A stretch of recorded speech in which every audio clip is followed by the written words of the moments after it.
जेठानी के बर्तन, देवरानी के कपड़े। घड़ी में रात के लगभग 12 बज रहे थे। फिर भी थक कर चूर बबीता बर्तन मांज रही थी।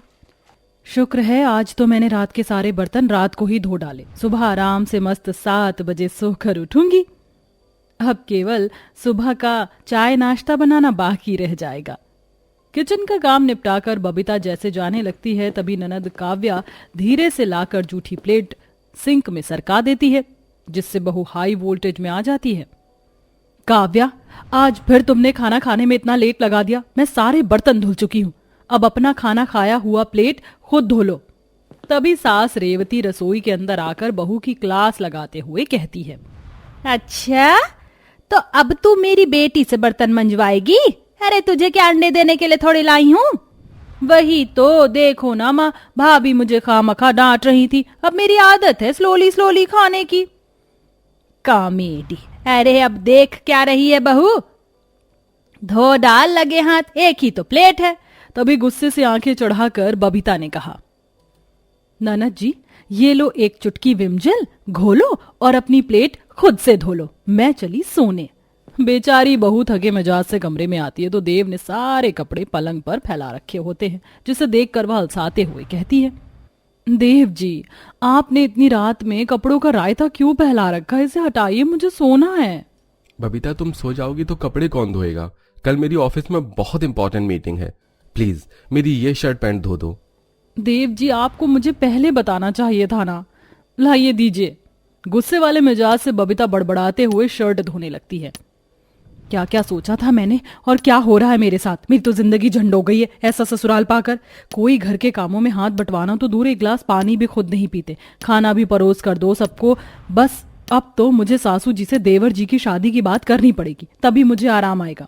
अगले दिन बबीता अपनी सास रेवती से देवर कबीर की शादी की बात छेड़ती है। तभी कबीर लजाता हुआ बोलता है, माँ, मैं आप सबको बता देना चाहता हूँ कि मेरी जिंदगी में एक लड़की है, परिधि नाम है वो, और मैं उसी से शादी करना चाहता हूँ। ससुराल वाले कबीर की शादी के लिए राजी हो जाते हैं और थोड़े दिन में परिधि देवरानी बनकर ससुराल आ जाती है। जेठानी खुशी से स्वागत करवाती है। आओ आओ मेरी प्यारी देवरानी जी, स्वागत है तुम्हारा। आज तो मैं बहुत खुश हूँ। रसोई की नौकरी से मुझे छुट्टी मिल गई। अब ये लो रसोई की चाबी, तुम रखो, ठीक है? तभी देवरानी जेठानी को टशन से देखकर कहती है, तभी मैं सोचूं इस जेठानी के दिल में किस बात के लड्डू फूट रहे थे। सारा काम मेरे सर डालकर खुद आजाद होना चाहती है, मगर मैं बुद्धू नहीं हूं जो ये चाबियां लेने के चक्कर में अपने पैर पर कुल्हाड़ी मार लूं। जेठानी जी, मैं आपसे चाबी कैसे ले सकती हूँ? आप इस घर की बड़ी बहू हैं, इस पर आपका ही अधिकार है। अरे नहीं नहीं, मुझे कोई आपत्ति नहीं, तुम चाबी रख लो, आखिर इस घर की छोटी बहू हो। दोनों देवरानी जेठानी की बातें सुनकर सास बलाएं लेकर बोलती है, देखो तो कितना प्यार है दोनों देवरानी जेठानी में। बहुओं, तुम दोनों एक साथ मिलजुल कर चाबियों का इस्तेमाल कर लेना। मम्मी जी, डैडी ने दहेज में वॉशिंग मशीन और क्रॉकरी, स्टील, प्रेशर कुकर, हर तरह के बर्तन दिए हैं। देख लीजिए इसका कैसे यूज करना है। कुछ देर में सब अपने कमरों में जाकर आराम करने लगते हैं। अगले दिन देवरानी पहली रसोई में खूब सारा खाना बनाती है, जिसे सारे के सारे बर्तन इस्तेमाल में लग जाते हैं, जिसे देखकर जेठानी के शक्ल पर 12 बज जाते हैं। अरे जेठानी जी, आप आ गई। देखिए मैंने सबके लिए कितना कुछ बनाया है। शाही पनीर, मटर पनीर, मलाई कोफ्ता, पूरियां, पुलाव। चक्कर बताइए कैसा बना है, लीजिए ना। अच्छा ही बना है, लेकिन मेरा काम तो बढ़ा दिया ना तुमने। कुंबे भर का बर्तन धोकर नानी तो मैंने याद आनी है। जेठानी की बातों में साफ साफ गुस्सा झलक रहा था। देवरानी भी कहां पीछे रहने वाली थी। उसने भी पिनकते अंदाज में बोला, जेठानी जी, अब इतना सब बनाना था तो बर्तन तो इस्तेमाल होंगे ही ना, पत्तल में थोड़ी ना बन जाता। देखो कोई जरूरत नहीं है मुझसे जुबान लड़ाने की। हाँ देखो, हम दोनों देवरानी जेठानी को ही मिलकर ससुराल के काम निपटाने हैं, तो बेहतर होगा कि हम अपना अपना काम बांट ले। सुबह का नाश्ता मैं बना दूंगी, रात की रसोई तुम कर लेना। झाड़ू पोछा करने वाली आती है। अब रह गई बात बर्तन और कपड़े की, तो तुम देख लो बर्तन करोगी या कपड़े। देवरानी टेढ़ी नजर से सिंक में पड़े गंदे बर्तन देखती है, जो कि काफी ज्यादा थे। हाय रब्बा, ये पूरे टब्बर का बर्तन धोने में तो मैंने मौत आ जानी है। कपड़े धोना इजी रहेगा, मशीन में डालकर एक बटन दबाऊंगी और कपड़े चकाचक हो जाएंगे। देवरानी कपड़े धोना चुनती है और जेठानी के हिस्से में बर्तन आ जाता है। कुछ देर में पूरा ससुराल खाना खा लेता है और जेठानी रसोई समेट कर बर्तन धोने में भिड़ जाती है तो वहीं देवरानी बोलती है, मम्मी जी, पापा जी, देव भैया, काव्य, कबीर, आप सब अपने अपने गंदे कपड़े निकाल दीजिए ताकि मैं धो दूं। सब अपने अपने मैले कपड़े धोने के लिए ले आते हैं। कपड़ों का बड़ा ढेर देखकर देवरानी का मुंह लटक जाता है। इतने सारे कपड़े, ऐसा लग रहा है जैसे ससुराल में धोबी घाट खुल गया है। शुक्र है कि डैडी ने मुझे वॉशिंग मशीन दे दी, नहीं तो इन कपड़ों को हाथ से धोते धोते तो मैं ही निकल लेती। देवरानी मशीन के सहारे पूरे कपड़े आधे घंटे के अंदर धोकर निपटा जाती है, जिसे देखकर जल कुकड़ी जेठानी तिलमिला जाती है। मौज तो उस देवरानी की है, इतनी जल्दी कपड़े धो लिए और देखो कैसे मटक मटक कर फोन चला रही है। इन बर्तनों के चक्कर में तो मेरी जिंदगी बर्बाद है। देवरानी, ओ देवरानी, यहाँ तो आना। हाँ जेठानी जी, बुलाया? तुमने कपड़े धो लिए ना, तो जरा बर्तन खंगालने में मेरी मदद करवा दो। बर्तन मांजकर मैं बहुत ज्यादा थक गई हूँ। ना बाबा ना, ये बर्तनों की ड्यूटी आपको ही मुबारक हो। साबुन लगकर मेरे हाथ खुश्क हो जाते हैं और मेरे नाखून टूट जाएंगे। बहाना लगाकर देवरानी कमरे में जाकर पसर जाती है। इसी तरह टाइम गुजरता है। जहां वॉशिंग मशीन के कारण देवरानी को ज्यादा मेहनत नहीं करनी पड़ती, वहीं 3 टाइम का बर्तन धोने में जेठानी की हालत कांताबाई की तरह थी और जलन जलन में आकर जेठानी देवरानी की मशीन का तार काट डालती है। अब आएगा मजा। बड़ा उछलती थी ना अपने पप्पा जी की वॉशिंग मशीन पर।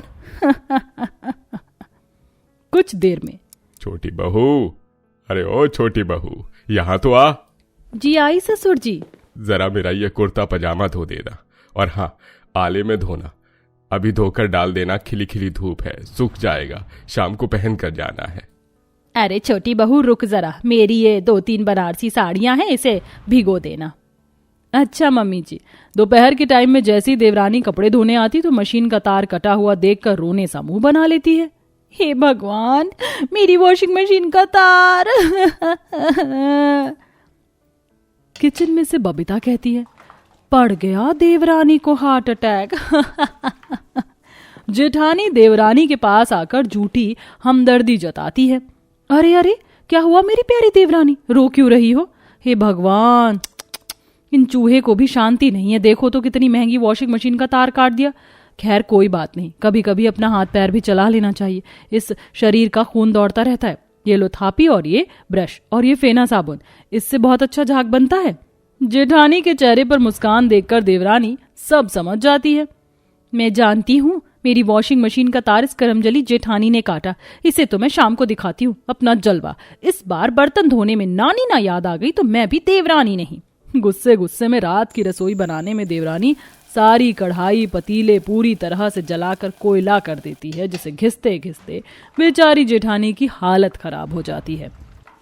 ओए माँ, इस मरजानी देवरानी ने इतनी बुरी तरह से बर्तनों को जलाया है कि साफ भी नहीं हो रहे, जूना मलने का भी कोई असर नहीं। अरे कल मुंह, अब चमक भी जाओ। तभी देवरानी जेठानी को चिढ़ाती है। क्या हुआ मेरी प्यारी जेठानी जी, बर्तन साफ नहीं हुआ? कोई नहीं, लगे रहो। तुझे तो मैं देख लूंगी देवरानी की बच्ची।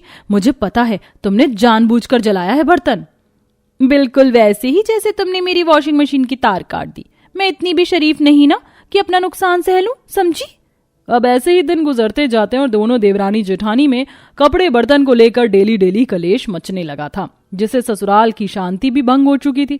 कभी देवरानी बर्तन तोड़कर उसे बातें सुनवाती तो कभी जेठानी कपड़ों में रंग लगाकर सारा दोष देवरानी पर डाल देती। और ऐसे ही एक दिन दोनों में महाभारत छिड़ जाती है।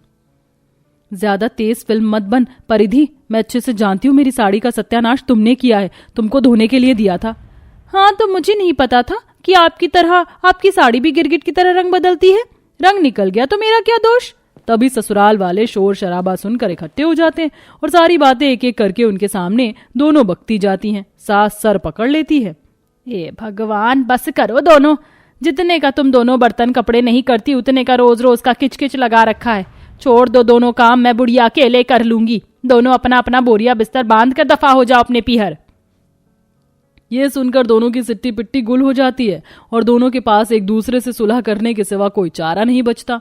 मम्मी जी, मुझे कहीं नहीं जाना, मेरी गलती है। मैं आइंदा से जेठानी जी से नहीं झगड़ूंगी। मुझे भी माफ कर दीजिए सासू माँ, मेरी भी बराबर की गलती है, आगे से नहीं होगा। और इस तरह अंत में जेठानी के बर्तन देवरानी के कपड़ों का कलेश मुक जाता है और दोनों अपनी अपनी जिम्मेदारी बिना किसी खटपट के निभाने लगती हैं। वेल प्यारे दर्शकों, क्या आपके भी आस पड़ोस में कोई ऐसी देवरानी जेठानी की जोड़ी रहती है जिनके बीच कामों को लेकर डेली नोक झोंक होती है? तो हमें कमेंट बॉक्स में कमेंट करके जरूर बताएं।